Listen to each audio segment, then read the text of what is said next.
Sairam,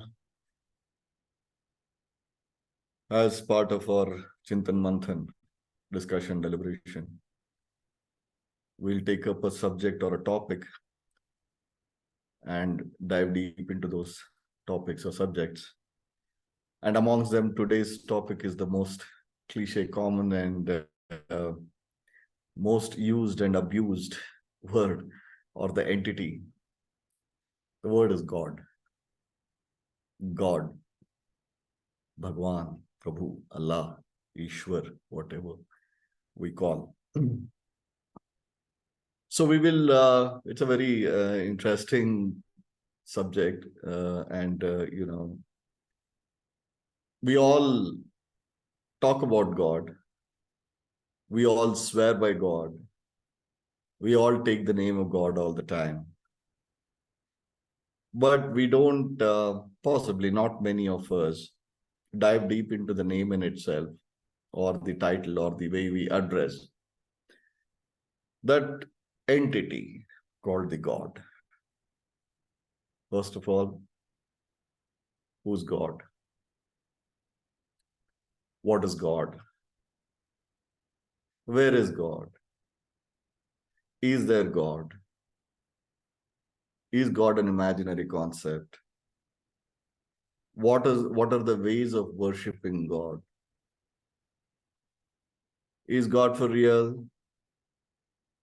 So there are a lot of things which we don't, has anybody seen God? That's the another question. Has anybody seen the God? Has anybody experienced God? So what is God all about? Who is God? Where is he or she? Is God a male? Is God a female? So these are all multiple things, a lot of questions that one should ask before we, dive deep into the subject or start blindly believing and following God.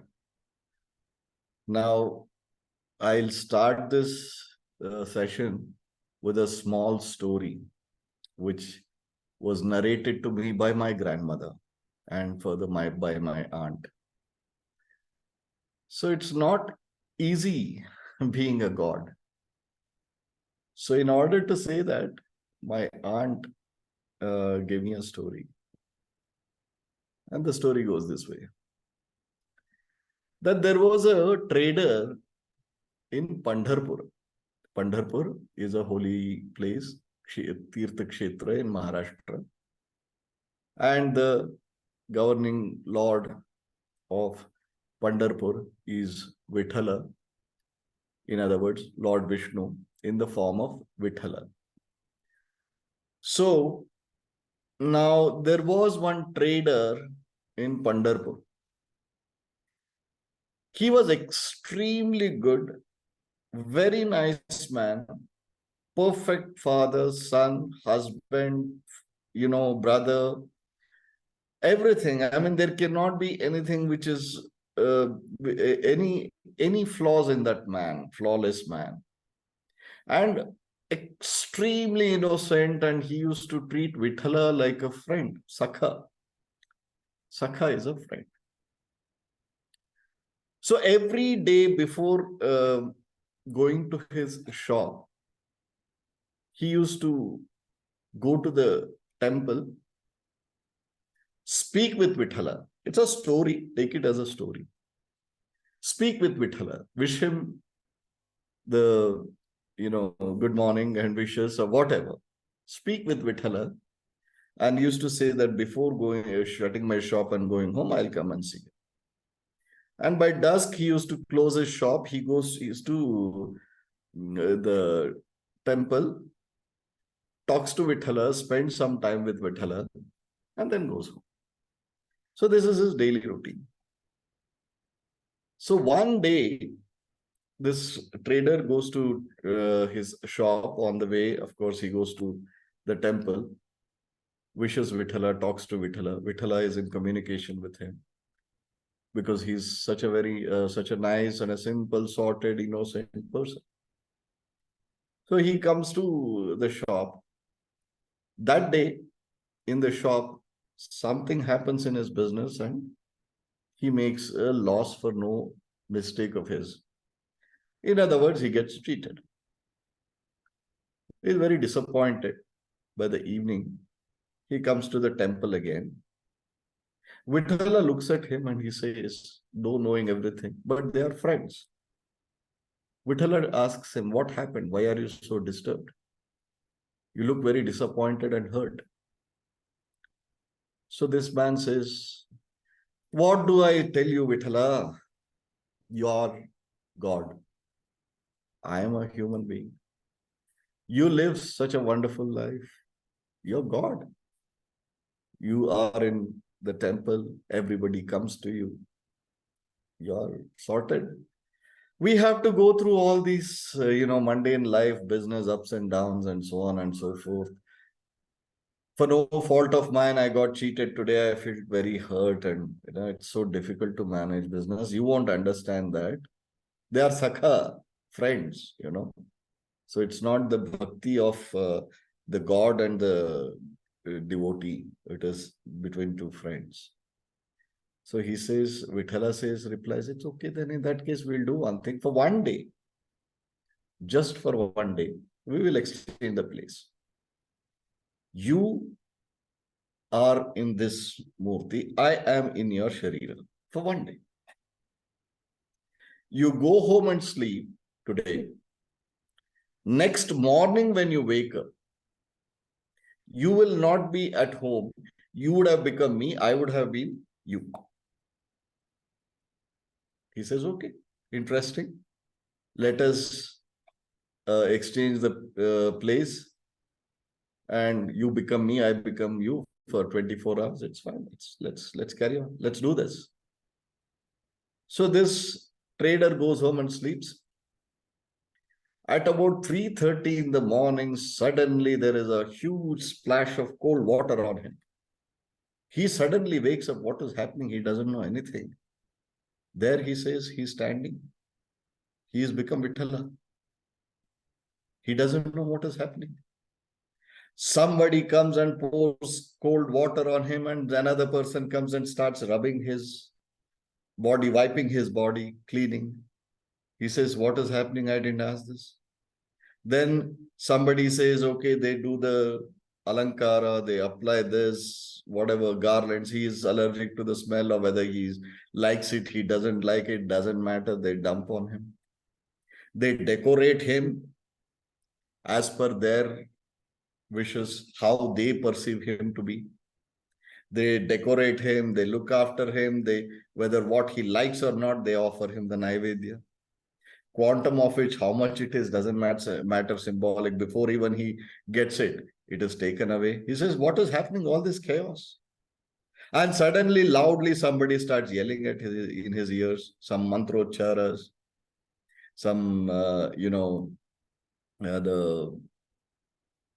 Suprabhata is being recited. He's like he's already tired. Just in the morning. Everything happens. He sees the Pandit and everybody is standing there. Somebody is coming and pouring some water, some milk, some ghee. Somebody is pouring some honey, whatever, dry fruits, everything on him. They call it as Panchamrita Abhisheka. My God, what is happening to me? Then after some time, the devotees will start flocking in. And he can hear the inner voice of every devotee. He can hear their prayers. And every devotee who comes, he knows what mistakes he has made. He knows what he's asking for is wrong. He is greedy. It's unreasonable ask. Every devotee's prayers he has to listen. And he knows. And he knows what is the devotee who's come in front of him. He knows what they're asking is unreasonable. He knows how big a sinner or how pure a person is. He knows everything. He knows their destiny. He knows something is suffering they have to go through. He knows that it is good for them to go through and get rid of their rinas and rinanabandhas, but still they are standing and demanding, I should not help them, but I have to help them. I don't know what to do. Every single devotee, morning till night, till the temple closes. Humongous amount of devotees keep coming and going, coming and going. And everybody's prayers, every single person's prayers. He has to listen, he has to answer, he has to alter their realities, he has to change their destiny, he has to bless, he has to ensure that some people are taken care of, some people you should not take care of, but still they are forcing so much of confusion, chaos. He's tired. By the end of the day, he's so tired. Then all the abhishekas, again, cleaning, changing the clothes, this and that, he's just standing. He says, my God, what is happening to me? I am not spared. Then by the night, after all this chaotic experience, the Vithala comes, who has become him. He's gone into that person's body. And he says, now let us exchange. Closing the eyes, he gets back to his body, and Vithala comes and resides in his murti. Then Vithala asks, how was the day? And the response he says, in Marathi it is, but anyway, he says, thank God I am not God. Thank God that I am not God. So today, everybody, lot of these imposters and self-appointed gurus and gods, avatars. There's a war into the avatars and so-called avatars, gods. They are in a hurry to become a god. Thank God we are not God. It is just not possible. Right? It's just a story. Resting that story aside, let us get into the depth of it. What is God? Who is God? Where is God? Is there God? Is it male? Is it female? Whatever. The ways of worship to the God. How do we worship? Right. Then the other thing is difference between God and Guru. People who go to God or Guru as devotees, not as disciples. I'm talking about as devotees. There's a thin line between a devotee and a disciple. Bhakta और शिष्य, इन दोनों में बहुत अंतर है. शिष्य के बारे में हम we are not going to address the disciples' relationship with Guru. We are going to talk about only the devotees. Now, whatever a devotee asks God, the same thing a devotee asks a Guru also. In fact, they will ask more with the Guru than the God. Because Brahma Jnana, Yoga Sadhana, let us say if somebody is seeking, these are sought more so from a Guru than God. So, Guru and God and Guru, these are two things. But the devotee's approach is the same towards Guru as well as God. Right? These are two things. Let us rest Guru aside. Now, God. There are different ways of worshipping God. We'll address those first, ways of worshipping God. One way of worshipping is Saguna Sakar. The form, shape, and all the attributes. Murti Puja. Saguna Sakar. You see the Ashtotras, you hear the Gayatris of each god and, the Namavalis, Ashtotras, Sahasranamas, and so on and so forth. That is basically a definition of the virtues and the attributes of that particular God. And it is recited looking at a murti or an entity called the God. Murti puja, saguna sakara. The other way of worshipping that God is saguna nirakara. All the attributes, all the qualities, everything recited, but no shape and form. Saguna nirakara.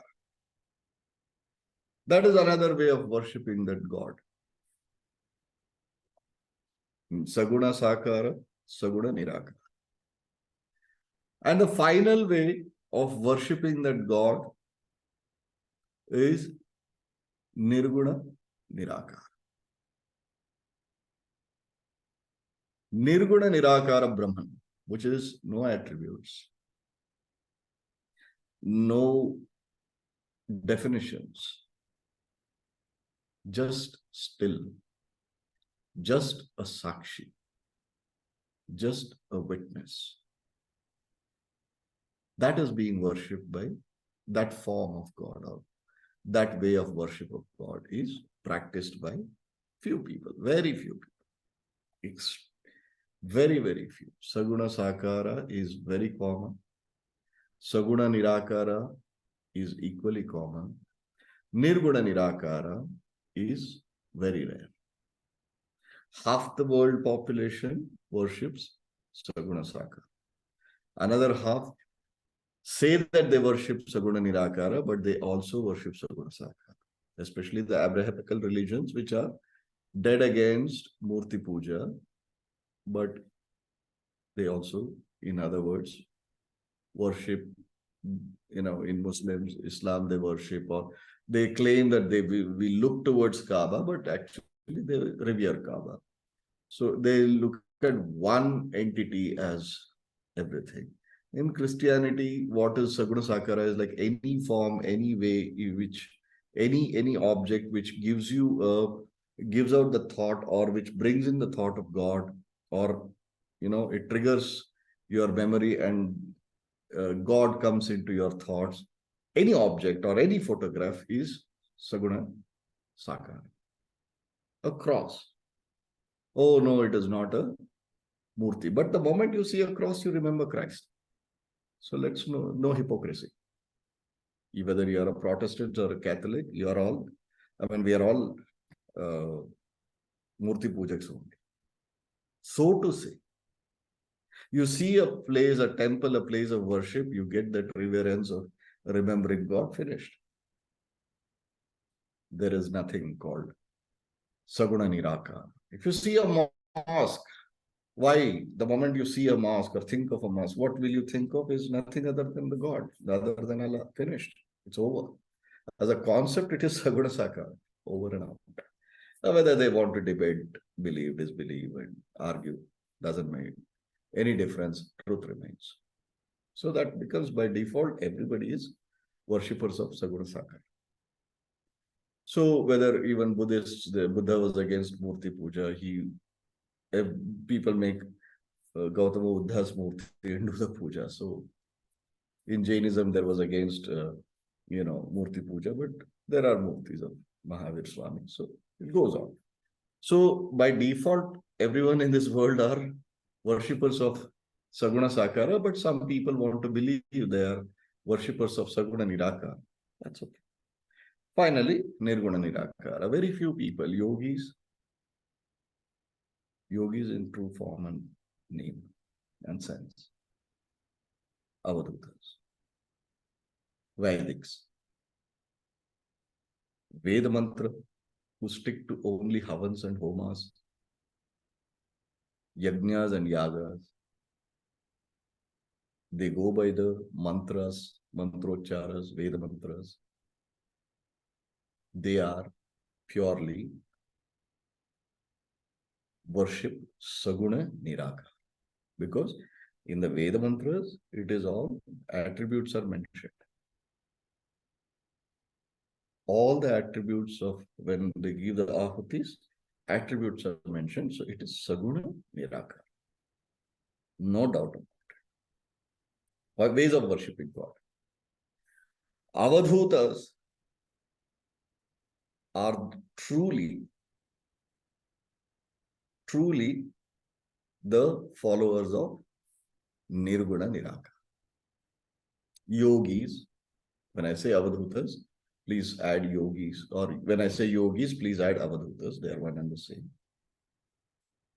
Yogis are the followers of Nirguna Nirakara Brahma. This is the different perceptions and acceptance and ways of worshipping and definitions of God. Now, is there God? Is it an imaginary concept? Is God all pervading? Is he in every atom and molecule of this world? Our existence.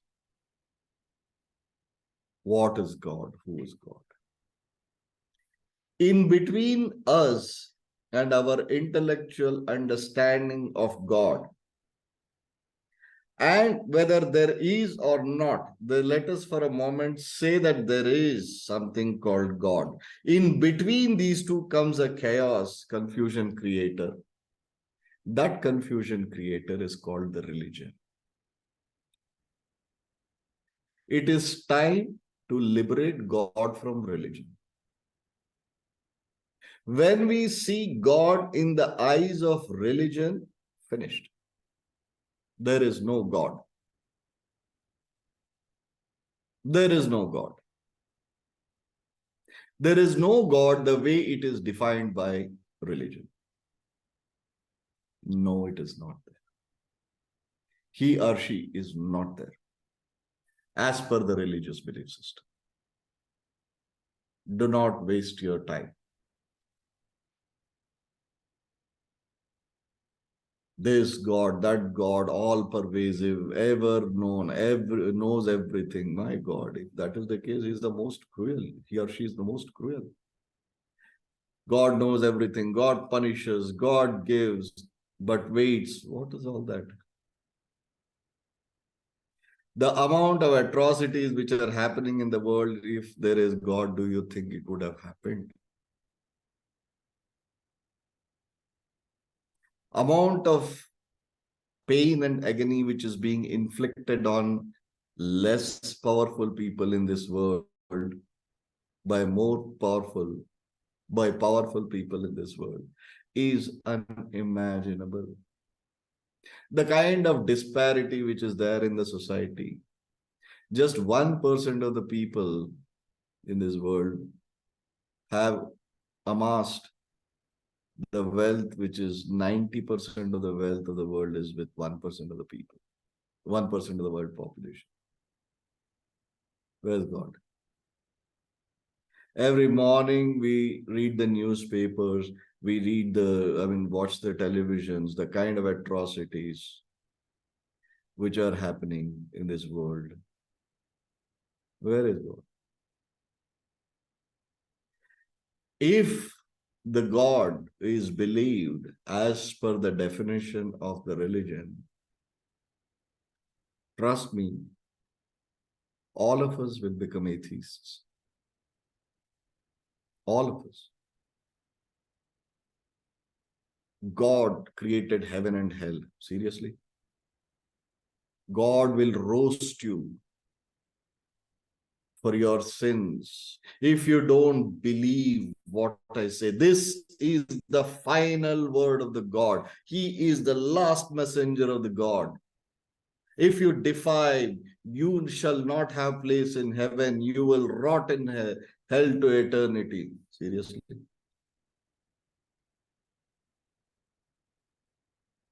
Utter nonsense and rubbish. If that is the case, there is no God. God in the eyes of religion, as defined by every religion, I'm not singling out any particular religion, all religions. There is no such God. Rubbish. Absolute rubbish. How can that God be?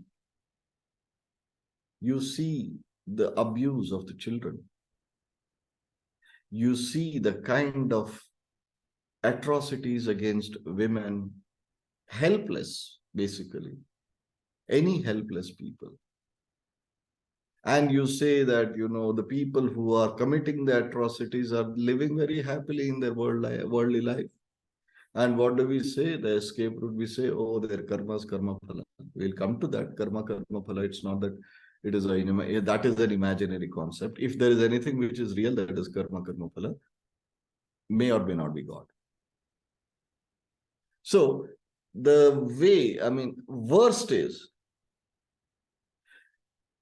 the religion is exploiting the common man, believers, innocent people, in the name of God. Highest amount of pedophiles are in the religious orders, in every religion. If the Christian church, Pope had to come and apologize for the abuse of children by the church, you can imagine. So is that so-called God so helpless? People who are supposed to be serving his cause are committing all these crimes and he can't even control them. Is he really there? So the mess in between a believer, the confusion creator and creator of chaos between a decent and a very innocent believer and the God is the religion. The moment you liberate God from religion, yes, that God is there. God,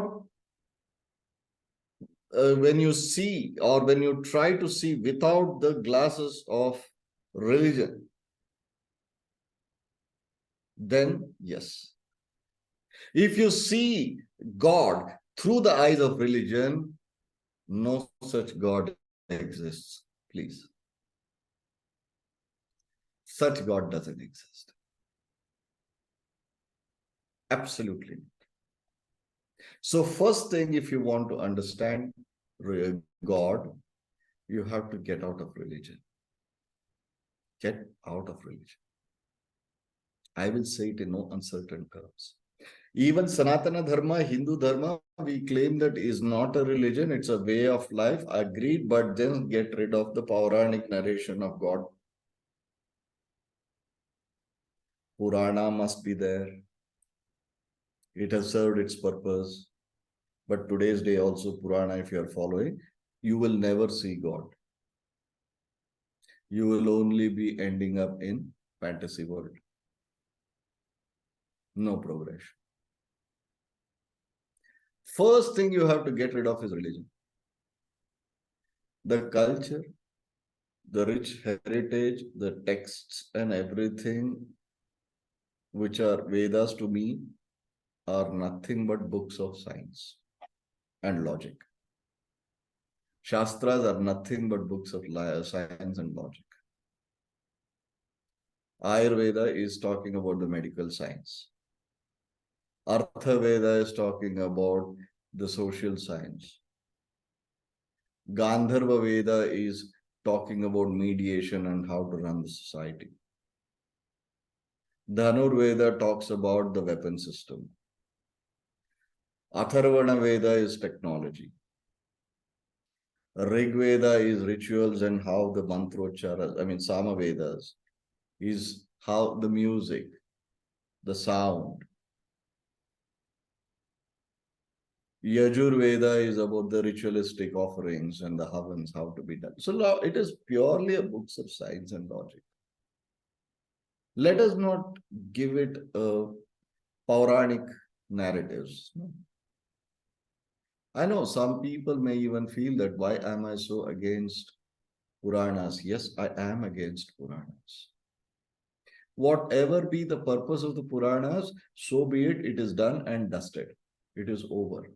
If you really want to evolve, keep Puranas aside. You will never realize God. I'm sorry. Don't fool yourself.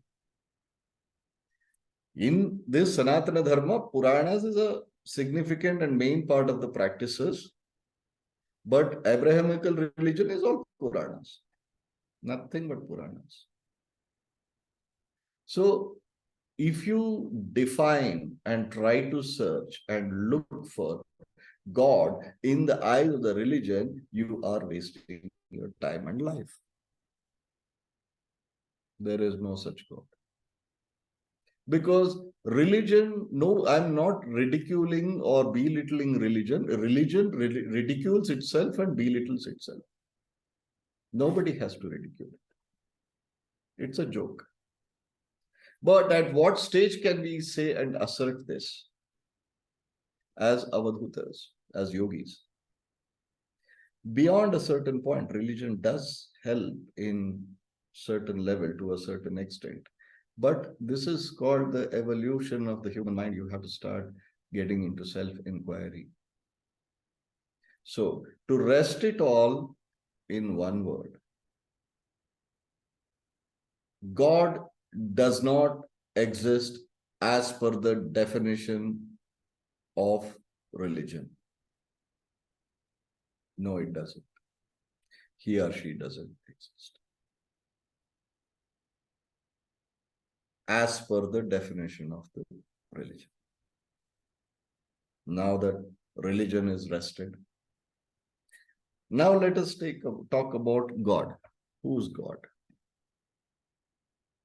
Now we get into a state where Siddhantas come. We have crossed over Dvaita, Vishishtadvaita, Shuddhadvaita, Dvaita, Advaita. Now we come to Advaita. God can be understood logically only through the eyes of Advaita. There is no other way. I am not saying it because I am an Advaiti. I am saying this because I have been Advaiti. And having been Advaiti, traversed through the philosophies of Vishishtadvaita, Dvaitadvaita, Shuddhadvaita, and then finally came to Advaita. Having traveled this path, only thing which makes sense and logical explanation to me, which I am ready to discuss and debate and deliberate. Not argue, debate and deliberate, is Advaita. Advaitic narrative of God is the God which exists. This mankind has to be eternally thankful for the first Gita which was narrated. All the Gitas, of course. The first Gita which came to the world was the Avadhuta Gita from a guru, Sri Dattatreya, giving this Avadhuta Gita, narrating Avadhuta Gita. So that is the first Gita we should be thankful to. Also, Avadhuta Gita is also, excerpt of it is also been called as Tripura Rahasya. After the Avadhuta Gita, our Avadhuta Gita is narrated by Adi Guru Dattatreya to Parashurama. After that came the Ashtavakra Gita. Then, of course, Srimad Bhagavad Gita. These are the Gitas which gives us the true logical understanding of God. Fortunate we are, the Homo sapiens are, that finally Lord Krishna gave us Srimad Bhagavad Gita, where he beautifully defines and explains the law of karma. When he narrates the law of karma, responsibility is flatly on our shoulders. What is dharma is there, if you see in Bhagavad Gita, though he says that I am the doer, nothing happens without my consent or my thought. That same I is you. And he defines the law of karma. Karma, karma phala, he tells. How's the transmigration of the conscience of the soul from one body to another? Karma phala is being the cause of your birth and death and birth and death. Where is the role of God? That God which he says that I am the God. Now he says very clearly in Kurukshetra, whilst giving the Bhagavad Gita to Arjuna, he only says, right now the what I am is that God. He exalts, he exhibits himself. Vishwarupa Darshana, which he gives. He says, now, only now, that this very moment I am that God. Krishna very clearly says. Responsibility is squarely on your shoulders. Karma, karma phala. If that is so, I feel that Bhagavad Gita, Lord is saying or endorsing the law of the philosophy, sorry, not the law, philosophy of Advaita. Ashtavakra Gita is pure Advaita. Avadhuta Gita is Advaita.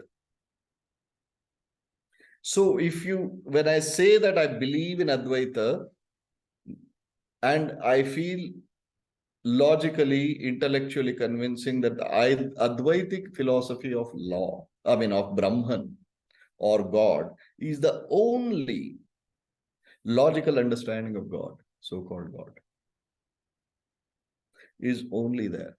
Rest, everything becomes religious narrative, narration of Puranas, narration of religions, imaginations and fantasies. That God doesn't exist. Don't waste your time.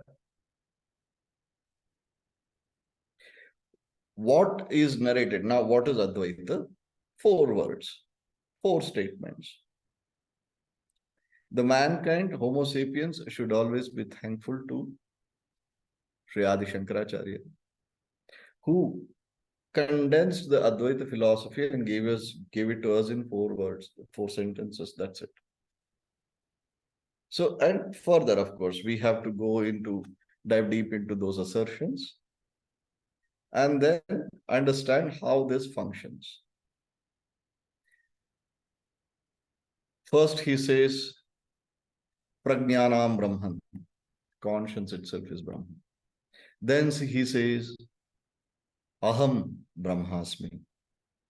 The entity, the entity itself is Brahman. That Brahman and this entity, one is the same Tattvamasi. Tattvamasi is that supreme consciousness and this individual consciousness is one and the same Tattvamasi. Then he says, Atmanam Brahman. The soul is Brahman. I am Atmanam Brahman. Soul is Brahman. So here, it is absolutely the Brahman whom you are searching for is actually you. That you which is devoid of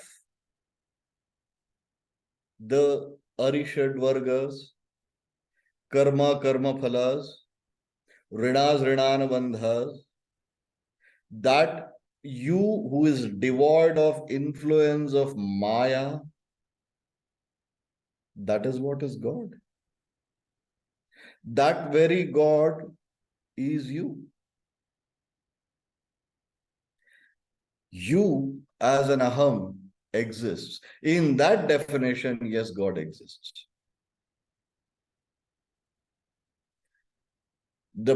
Besides the Puranic narration, as per the narration of Advaita, the God which has been understood, so to say the God is yes. That same God, where is he? Where is there for you to search? That same God is you. Over. Let us not thump our chest and start yelling and screaming that, hey, I am God now. So again, you will become like friend of Vithala. People will start asking you for, I want this, I want that, fulfill my wants and needs and necessities of the worldly life. So the Advaitic philosophy of Bhagavan, Brahman, is the only way of seeing God. Existence of God is only in that form only. Otherwise, there is no other point. Don't waste your time. You have a choice of worshipping God as a Saguna Sakara, an individual consciousness, being fully aware that is the same supreme consciousness whom you are worshipping, but you like it. No issues. Not stopping you. Not that you should give up on your worships from this very moment. No, no. That's not what is said or advised or advocated. Understanding God. There is nowhere to search for. There is no one to search for. What you are seeking, one school says, is seeking you. Dvaita. Dvaita says, what you are seeking is seeking you. Advaita says, what you are seeking is you. You are what you are seeking for.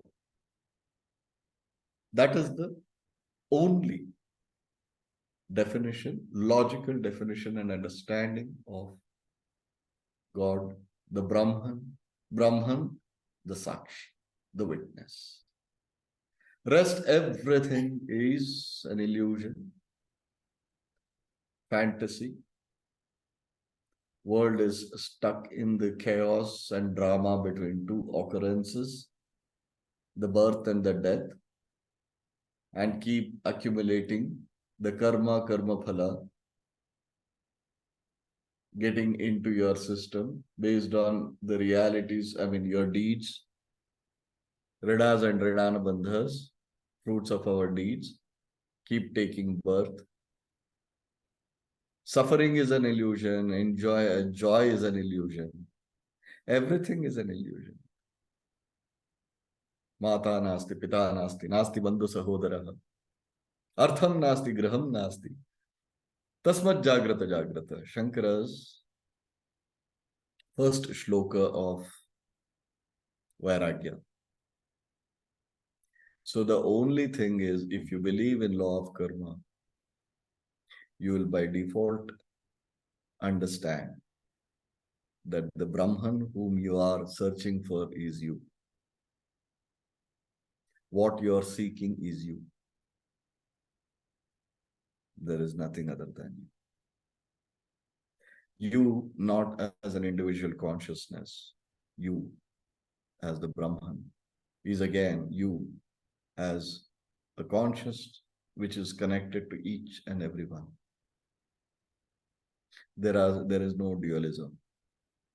The definition of Ishavasyamidam Sarvam is the same. I am not in every atom and molecule of the whole universe or the Shunya. I am every atom and molecule and even the Shunya myself. That is Isha. I am not in it. I am it.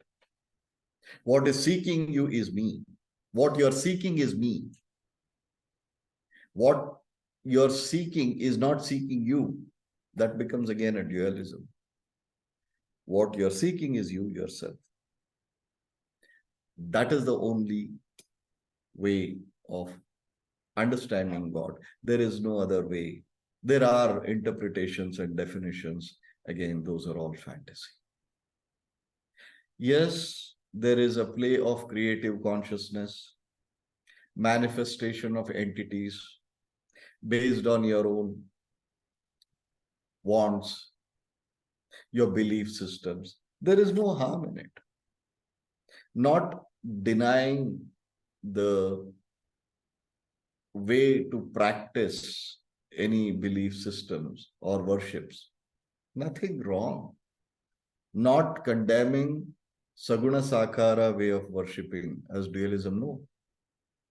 Not saying Saguna Nirakara is bad. No, it is okay, fine. Nothing wrong. Not judging, not defining in terms of do's and don'ts, but intellectually understand the ultimate truth as an avatar. So this is the way we should look at the supreme consciousness, the Brahman, the God, right? So with these few words, I submit the definite, it's an endless topic of God, but I submit my opinions about God. Thank you. Sai Ram, Sai Ram.